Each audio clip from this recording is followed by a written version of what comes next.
Right now at noon, the Baxter Springs Police Department improves their crime-fighting abilities with the help of some federal funds.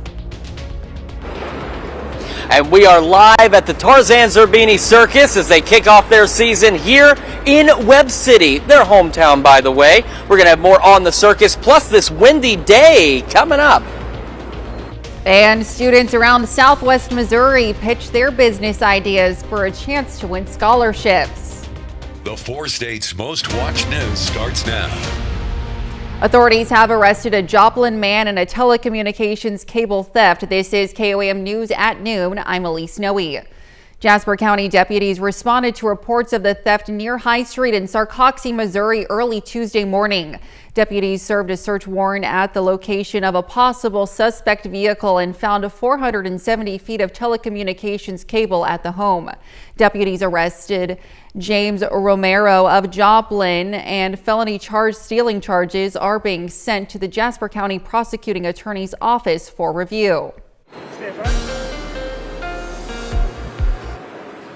And we are live in Webb City here at the old Atwoods location for the Tarzan Zerbini Circus kicking off in their hometown of Webb City. Now, in a few more minutes, we're actually going to be speaking with Tarzan himself with a full interview about the circus, but we've also got some weather to talk about. If you haven't been outside yet, you may or may not have noticed it's a bit on the breezy side, and those clouds are starting to increase. Let's take a quick look at the Skywatch storm tracker. As you can see, those clouds out there as they continue to push in from the southwest. No rain or anything really associated with this yet, but as we head further into the weekend, that will change. MoDOT camera 32nd in range line, of course, shaking in the wind out there. Still getting some sunshine through these clouds, though. And from our camera on top of the Cornell complex, you can see clouds rolling in, but still some sunshine. Started yesterday at 31, so below normal, made it up to 66, above where we should be. We do have wind advisories for Kansas and Missouri. Those continue until 7 this evening for these wind gusts pushing upwards of 40 to 50 miles an hour. Temperatures around the region, as you can see, warming up nicely into the 60s, now some low 70s out there. As we head into the evening, the winds will ease up a bit across the area, and believe it or not, the skies will begin to clear.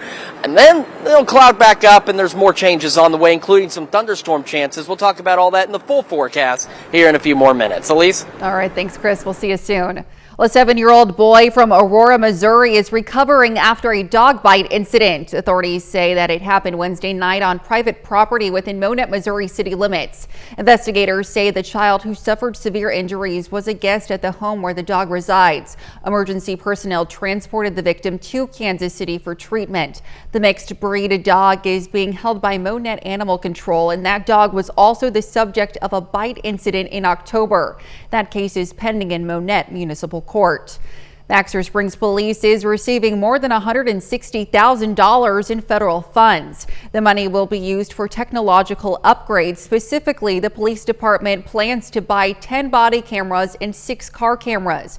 The funding will also help upgrade their 6 less lethal tasers. One of the big benefits for the community of the cameras, for example, is transparency. As an agency, we want to be transparent to the community. We want to be able to show them that we are doing things the right way for the right reason. And we're not perfect. There are times we might mess up. The community is safer when the police department is trained and has the tools necessary to do their jobs in the best way. And that also protects the officers themselves. So safety for the police officer, but when they're doing their jobs with the latest technology and the right kind of training, they're not making the mistakes that might cause harm to somebody in the community. The Chief of Police, Brian Henderson, anticipates to have the items in place by midsummer. Local students yesterday gathered at Missouri Southern to pitch their business ideas. MSSU's Missouri Small Business Development Center hosted the inaugural Pitch Palooza. It was open to any high school or college students, as well as members of the public with an entrepreneurial spirit. Not only was it a chance to get their ideas out there, money was also on the line in forms of scholarships and a Joplin Chamber of Commerce membership. Because we want people to understand that entrepreneurship is alive and well in the Southwest Missouri area. And it's just to get people used to talking about their business ideas. Maybe it's to make connections. For our college students especially, we want them to understand that entrepreneurship is a well and viable path for them in the future. And we can really get them connected with like-minded folks. High school and college students competed for a $1,000 scholarship while entrepreneurs competed for the chamber memberships. Well, elementary students in Carthage this week raised money for St. Jude Children's Hospital. It's part of a competition called Penny Wars at Mark Twain Elementary. The teacher or principal whose group raised the most money had the honor of getting slimed yesterday in front of the whole school. The school raised a total of $4,000 through donations from students and staff. 7th graders from Frontenac Junior High School learned life skills at Greenbush in Girard yesterday. KOAM's Amber Jenkins has more.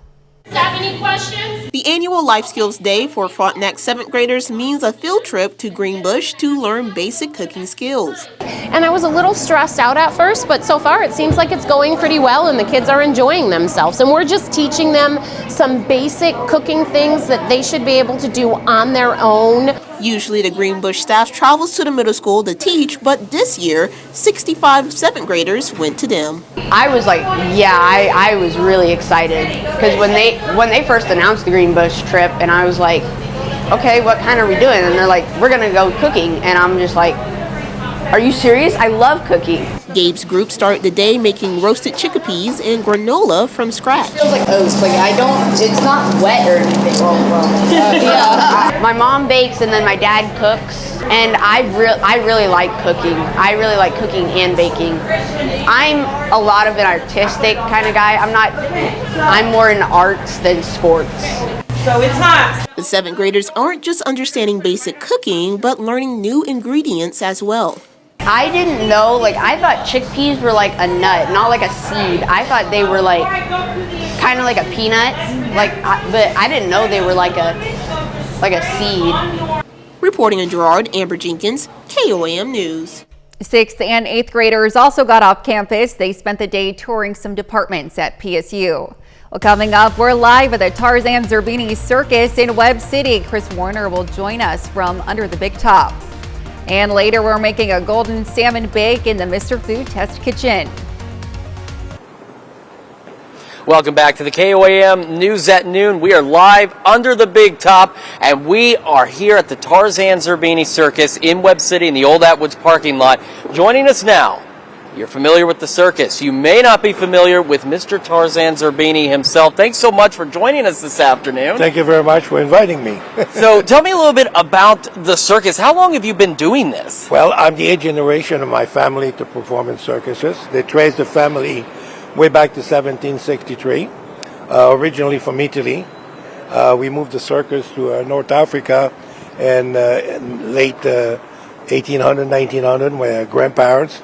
We traveled North Africa until 1950. In 1953, my father and 3 brothers, they decided to cross the Sahara Desert going from North Africa to Black Africa, the only circus in the world who ever accomplished that. And then from there we went to France. From France, in 1961, I came over myself over here with my Wild Animal Act, and I've been here since 1961. So tell me, what does it take to get all of this together? Because one thing that kind of astonished me is the fact all of this is mobile. Yes, it is mobile. It takes about 2 days, 2.5 days to set it up. We have a crew, about 15 of them, to put it up and tear it down, plus the performer. That's not just the workman crew. And we travel, and tearing down, it goes a little faster, probably we can tear it down within 8 to 10 hours. Wow, so you guys can be mobile very quickly if the need arises. So, for folks that want to come out to the circus, what are the dates, times, what do they need to know? We have today 1 show, tomorrow 3 shows, Sunday 2 shows. Next weekend we got 1 show on Thursday, 1 show on Friday, 3 on Saturday and 2 Sunday. And this year we have a brand new show again. We got Elephant, we got the Dog coming from Las Vegas, we got the Globe Rider, and this year we had 4 of them in it. Then we got a high wire coming up from Colombia, South America. We also have Aerial Act. We have Joseph Dominique Bowers on the Wheel of Destiny as a ringmaster also. Excuse me, we have Clown. We also have Unicycle, Juggler. We have everything to satisfy children of all ages. All right, Mr. Zerbini, thank you so much for joining us today for the KOAM News at Noon. I appreciate it. Yeah, and thank you very much for inviting me, and I hope to see a lot of people at the circus. All right, thank you so much. And so again, we've got the information. If you missed any of it, don't worry. It's on our website as well at KOAMnewsnow.com. Coming up next, Mr. Food. Today's Good Friday, and we've got a fast and fancy recipe that's perfect for dinner tonight. But first, again, we're live in Webb City for the Tarzan Zerbini Circus. We've got a warm and windy day today. We're tracking thunderstorms into the weekend and next week. Latest on that when we come back.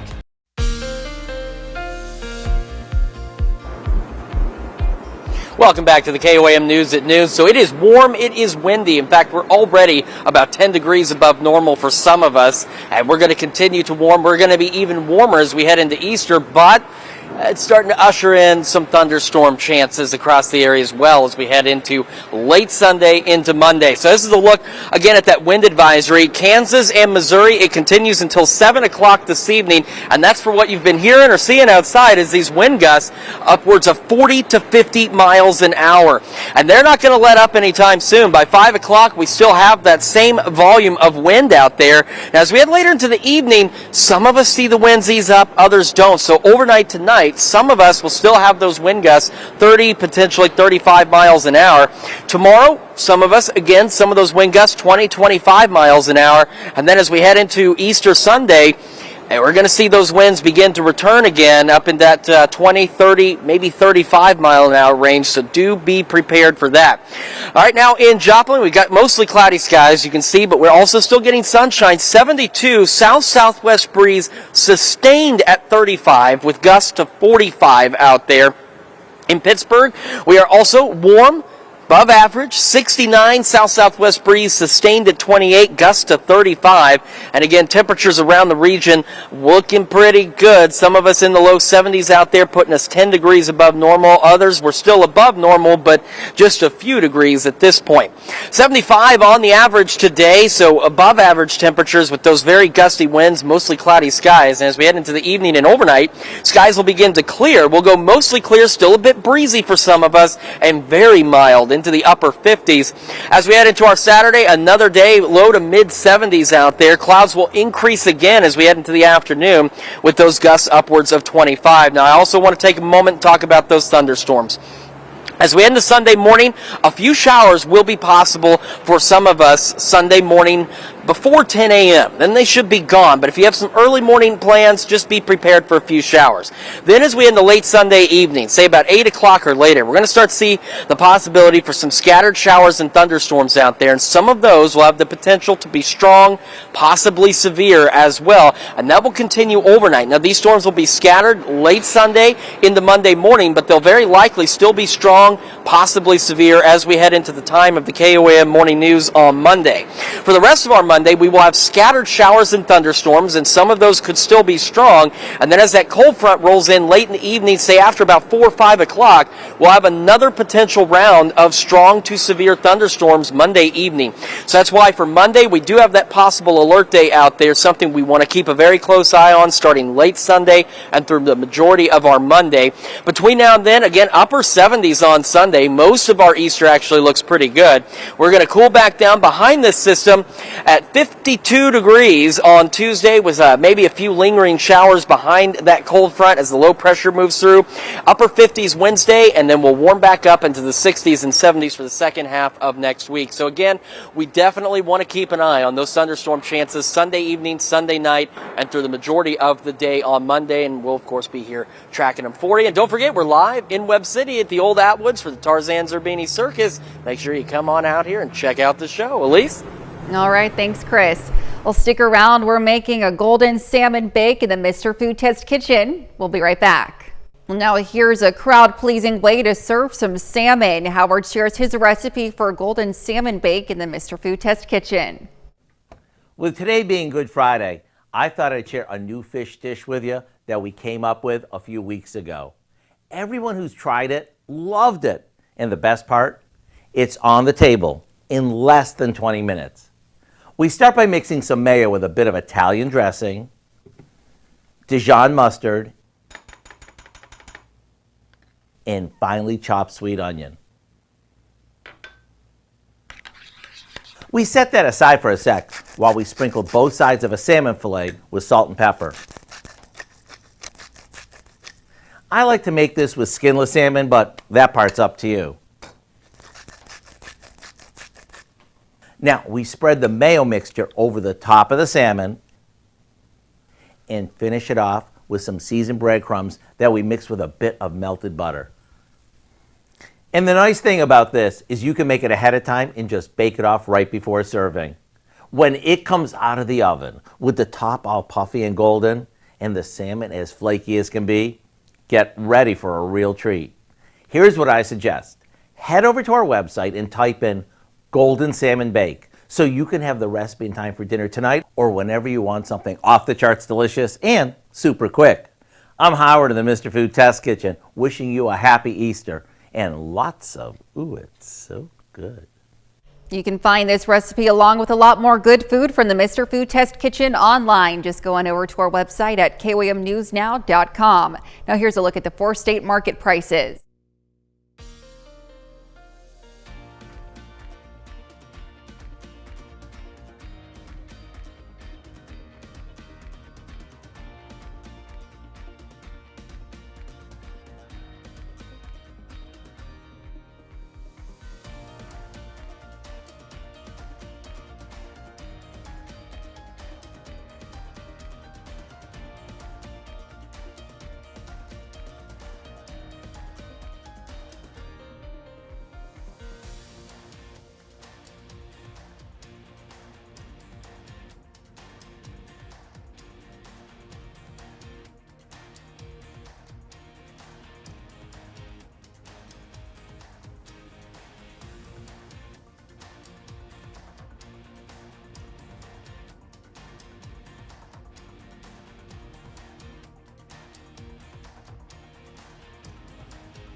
All right, so we've got ourselves the mid-70s today. Don't forget wind advisories, Kansas, Missouri through 7 for those gusts out of the south, 40, 50 miles an hour. Mid-70s tomorrow, upper 70s on Easter, late night thunderstorms into Monday as well. And some of these could be strong, potentially severe. And that's why we do have that possible alert day for Monday. So, of course, keep it right here to KOAM. We will keep you updated. And make sure you have the KOAM Skywatch Weather app. It's free in your favorite app store. And like I've said before, it's like having the entire Skywatch Weather team in the palm of your hand. Again, we're live in Webb City for the Tarzan Zerbini Circus. All the information you need if you want to check it out, we got it on our website, KOAMnewsnow.com. Back to you guys. All right, thanks, Chris. Well, coming up tonight at 5, ophthalmologists are warning about the dangers of looking directly at the sun as the solar eclipse approaches on April 8th. We'll have the details on why it's critical to view the eclipse wearing special purpose sunglasses to protect your eyes. Plus, MoDOT shares tips to stay safe on the roads during the total eclipse, and some young kids in Joplin are celebrating Easter early with a glow-in-the-dark egg hunt. And join us for those stories and a whole lot more tonight on KOAM News at 5. And that's the news for now. Thank you for joining us on KOAM News at noon. We'll see you right back here at 5. Until then, have a great rest of your day.